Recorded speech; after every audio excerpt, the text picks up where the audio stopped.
Welcome to Short Cute Cooking. Today we're doing a quick video. We're doing homemade sub sandwiches. Bread knife always works better when cutting any type of bread.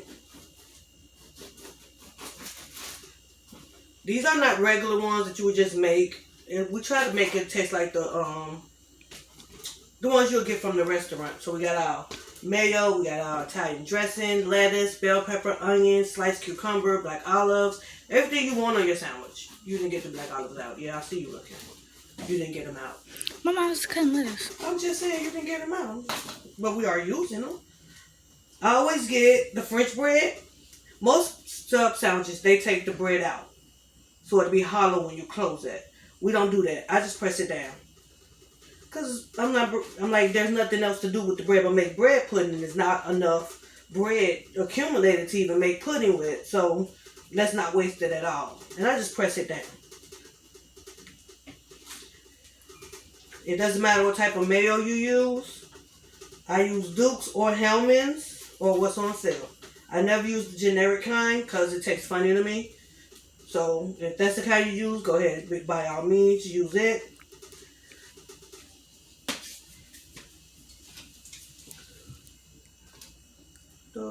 Here we go.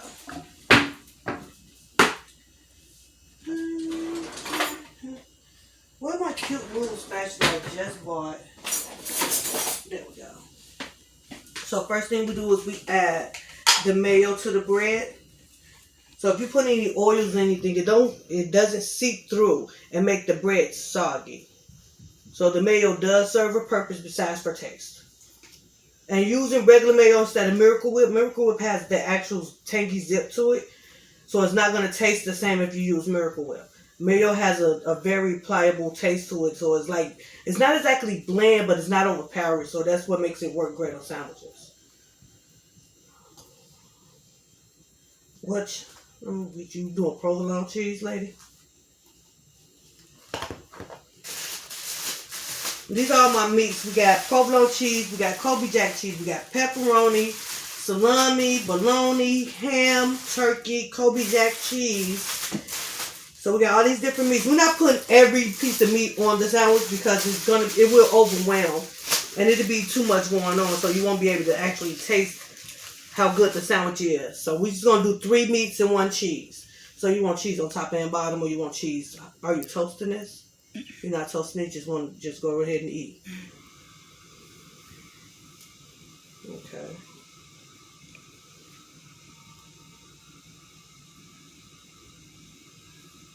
Now at the restaurant they only put it on one side, of the mayo on one side. I don't do that. I like mayo, so I put it on both. You don't have to do it. What meat you want? Pepperoni. No salami. So you gonna tap? And whatever else you put on yours. So who? Whatever else you put on yours. Wait, no salami I meant. This is pepper, okay. Cause I get it mixed up. You get what? It ain't that many. Why y'all didn't tell me wasn't that much salami left? That's not it.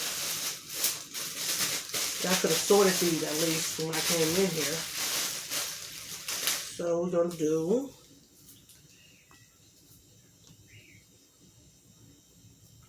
What else you doing? I think I did on mine. I did ham and turkey. I think. No, you just give me whatever you have. What I had on the one yesterday. Okay, wait. This honey ham.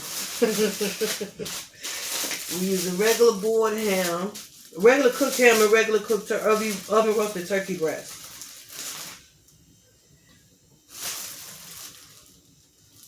Now you can make the sandwich meats different. I wouldn't go over 3 types of meat. When I get it sliced on the one or a little thinner if possible, shavings.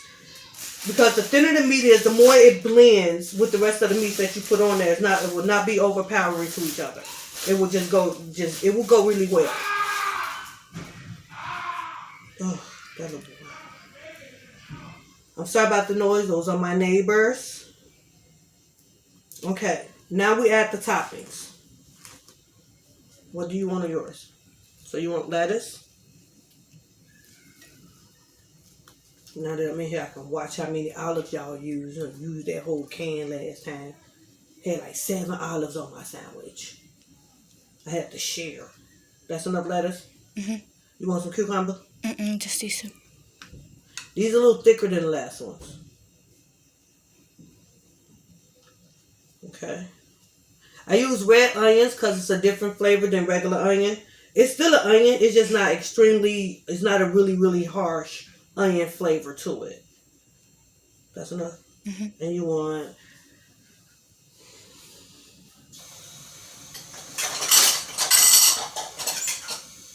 black olives.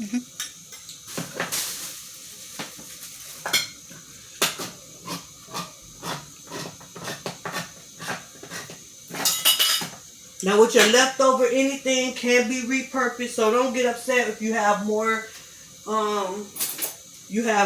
lettuce and onions and stuff left over after you made all your sandwiches, because you can repurpose them, or you can just go out and buy more bread and make more sandwiches. That's what I do. I just buy more bread. Or you can get some of the Hawaiian rolls, cut the whole thing in half, put some mayo and mayonnaise, some mayonnaise and mustard, powdered meat, powdered cheese, put the top back on it, throw it in the oven, boom, cheesy sandwiches straight from the oven. It's a whole new meal. And then they can add the extra lettuce and tomato and whatever else. We don't have any tomatoes. I'm allergic. So my kids got used to not eating them. They're not allergic. They just got used to not eating them. I bought them, but they never ate them. So what else? You want oil and salt and pepper? I got the pepper over here.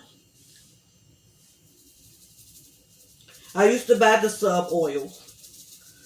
And then I found out that it's nothing but, it's Italian seasoning. So I stopped buying it. It's the same thing, they just put a different name on it. It's called Italian sub oil, but it's just this. I get the big bottle because I eat this with just some regular. Like if we have these left over, I just throw some on there and just eat it like that for lunch. I only shake it up a little bit, and then that's it. There you have it. Homemade sub sandwich to taste just like from the restaurant. And I'm missing one thing. How you wrap it.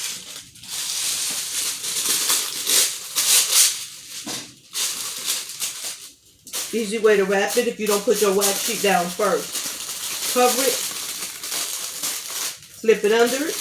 And if you're going to cut it, always sit it up like this. You don't want to cut it while it's laying flat because it'll press the bread down. You want to cut like here. Half. Use your bread knife. Now with your bread knife, I do want to let you guys know, these don't have to constantly keep getting sharpened, and you don't want to leave these sitting in water. So when I'm done with mine, because all it does is cut bread, I rinse it off, dry it off, put it back in my knife drawer. That way it'll stay sharp, it'll stay clean, and you don't have to worry about your kids playing with it and cutting themselves. So this is just a short, quick video on how to make homemade subs. If you have any questions or comments, leave them at the bottom. Thank you for joining me at Short Cute Cooking. Bye. Till next time.